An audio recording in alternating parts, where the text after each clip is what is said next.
अस्सलाम वालेकुम। क्या हाल है आप लोगों के? ठीक ठाक हैं?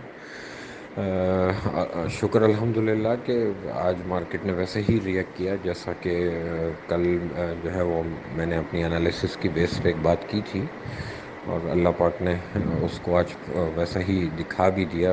और करने वाली ज़ात अल्लाह की है।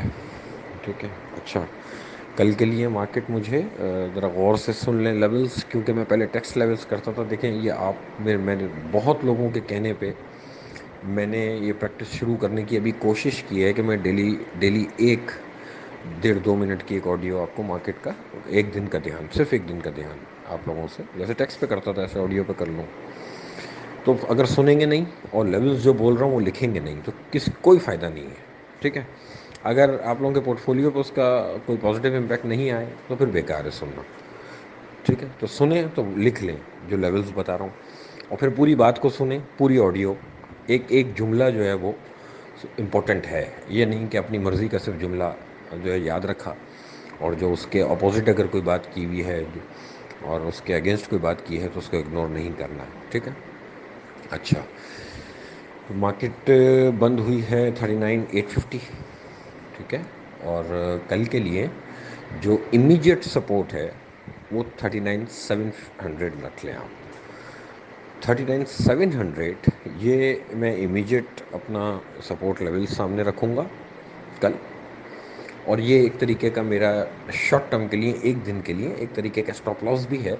लेकिन ये स्टॉप लॉस जैसे मैंने कल चीज़ समझाई थी कि आपके 6 घंटे की जो मार्केट है और खुलने के बाद मार्केट अगर लेट सपोज के बाज़ार 700 के नीचे जाता है और 600-500 पे जाके अगर बाज़ार स्टे करता है और काफ़ी देर तक अगर स्टे करता है और वॉल्यूम अगर आता हुआ देखें, तो बस फिर मार्केट से दूर रहें। ठीक है। और अगर बाज़ार इसके ऊपर ही सस्टेन कर रहा है तो मार्केट में एक्सपेक्ट करना चाहिए रेजिस्टेंस लेवल 40,100। ठीक है। 40,100 ये रेजिस्टेंस आप कंसीडर करेंगे। सपोर्ट क्या हुई? 39,700, रेजिस्टेंस 40,100, ये 400 पॉइंट है। 100 को अगर मार्केट क्रॉस करती है, जो कि इतना आसान नहीं है, ठीक है, लेकिन अगर करती है तो नेक्स्ट जो टारगेट बनेगा वो 40,500 समझ लेंगे, 40,450 का बनेगा। अच्छा, 39,700 जो कि सपोर्ट बता रहा हूँ, वो सपोर्ट अगर ब्रेक करके मार्केट बंद होती है तो फिर बाज़ार को कम से कम भी 39,000 के करीब हमें दोबारा एक्सपेक्ट करना चाहिए कि भाई 39,100 तक दोबारा से मार्केट आ सकती है। तो 700 ब्रेक होने के बाद तकरीबन 600 पॉइंट का, 500 पॉइंट का एक जो है वो डिप एक्सपेक्ट कर सकते हैं आप। तो इस इन बिटवीन ट्रेड करनी है कल। ठीक है। और इसी के बीच में आइटम सिलेक्शन, ऐसे आइटमों में ना रहें जो ऊपर और नीचे का ही कैप लगते हैं सिर्फ। ठीक है। तो आइटम में, ऐसे आइटम में काम करें जिसको बर्दाश्त कर सकें। और फिर एक बार जहन में रखें, बाय साइड पे हों या सेल साइड पे हों, जब जो रिस्क रखा है वो रिस्क अगर हिट हो रहा है तो फिर उसको हिट कराना है। क्या होगा? ज़्यादा से ज़्यादा एक दिन छोटा सा लॉस बुक करके निकल जाएंगे, अगले दिन फिर अपॉर्चुनिटी मिलेगी फ्री ऑफ माइंड होके। अगले दिन जब स्क्रीन के आगे बैठेंगे आप मेकअप कर लेंगे।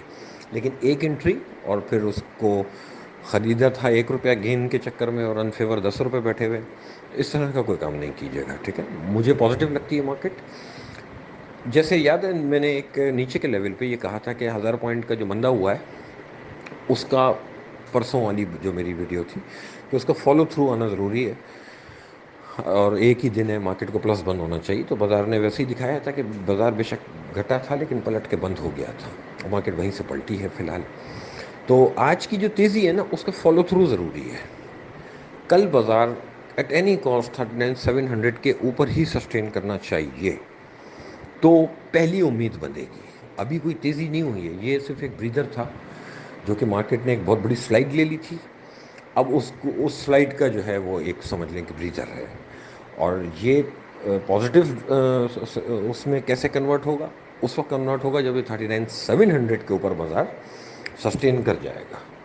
ठीक है। अब वो चाहे 40,000 पे जाके सस्टेन करे या 800 पे, 900 पे, 700 के ऊपर रहे। ठीक है।